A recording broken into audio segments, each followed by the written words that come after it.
दिल्ली को घेर कर बैठे किसान आंदोलन का ये चेहरा है। किसान यूनियन के नेता कह रहे हैं कि किसान कानूनों की वापसी नहीं तो घर वापसी नहीं। सरकार के 1.5 साल तक टालने का भी प्रस्ताव वो अभी तक मानने को तैयार नहीं है और इस तरह से जगह जगह सड़क घेर कर दिल्ली की सीमाओं को घेर कर बैठे हुए हैं। अब इसमें ज़रूरी ये है कि इन किसानों से पूछा जाए कि आखिर आपको दिक्कत क्या है, लेकिन ये कोई भी किसान नेता स्पष्ट तौर पर बताने में सक्षम नहीं है और इसीलिए जब बिंदुवार वार्ता की बात होती है तो वो पीछे हट जाते हैं। लेकिन चूंकि बातों को समझना ज़रूरी है तो मैंने भी बहुत से किसानों से बात की, बहुत से लोगों से बात की और उसमें से ज़्यादातर लोगों को धमकियां मिली। मुझे भी पिछले 3-4 दिनों में बहुत धमकियां आई हैं, 100-150 से ज़्यादा फ़ोन आए होंगे। और अभी जो सबसे ज़्यादा प्रतिक्रिया आई, एक पंजाब के ट्रक ड्राइवर ने बहुत कुछ इस किसान आंदोलन के बारे में कहा था। उसके बाद मुझे ट्रक ड्राइवर्स की एसोसिएशन के बहुत लोगों के फ़ोन आए और उसके बाद जो होशियारपुर का एक ट्रक ड्राइवर का एसोसिएशन है, जो ब्रदर्स ग्रुप, तो राजवीर सिंह राजा से भी मैंने बात की। मैंने कहा अगर आप बात करना चाहते हो तो मैं बिल्कुल बात करूंगा।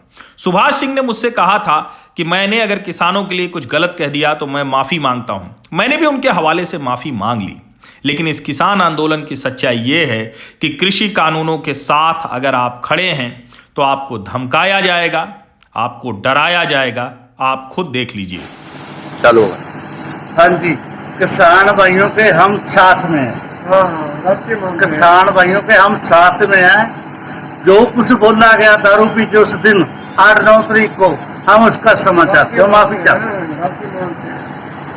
चाहते हो। हम उस तरीके की जो गलती हुई है, आदमी गलत मिला, कुछ मिला, हमारे को बकरा के कोई पैसा पूछा नहीं लिया, कोई पैसा नहीं लिया। हमने उसके बोलने से बोल दिया कि हाँ कोई झंडी वाला नहीं मिला, ऐसे नहीं हुआ, बोल दिया मैं।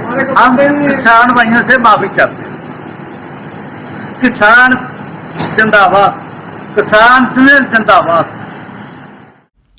मैंने इन ट्रक ड्राइवर महोदय से जो बात की थी वो अभी भी मेरे YouTube चैनल पर पड़ा हुआ है और कोई भी आसानी से देखकर समझ जाएगा कि अभी ये डरे हुए हैं, धमकाए गए हैं, या मैंने वो मेरे साथ थे भी नहीं। वो तो उस वक्त महाराष्ट्र में थे, मैं अपने घर से यहाँ से कर रहा था।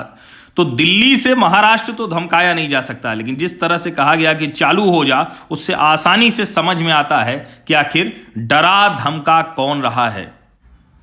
मुझे जो अभी वीडियो इनका भेजा जो माफ़ी मांगते हुए, वो वीडियो जिस ट्रक ड्राइवर ने भेजा है उसने भी यही कहा कि आप सब गोदी मीडिया हो, सब गलत दिखा रहे हो, सब कुछ गड़बड़ हो रहा है।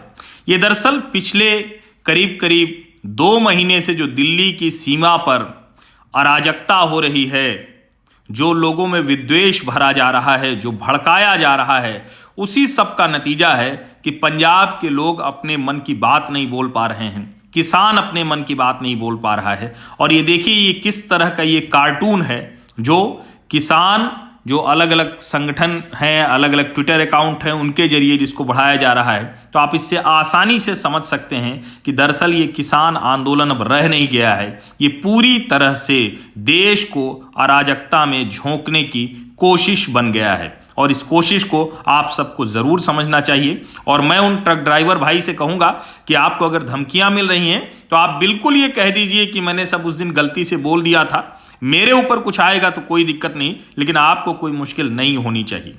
आप सभी लोग जाने ज़रूर, ये बताना मुझे बेहद ज़रूरी लगा। बहुत बहुत धन्यवाद।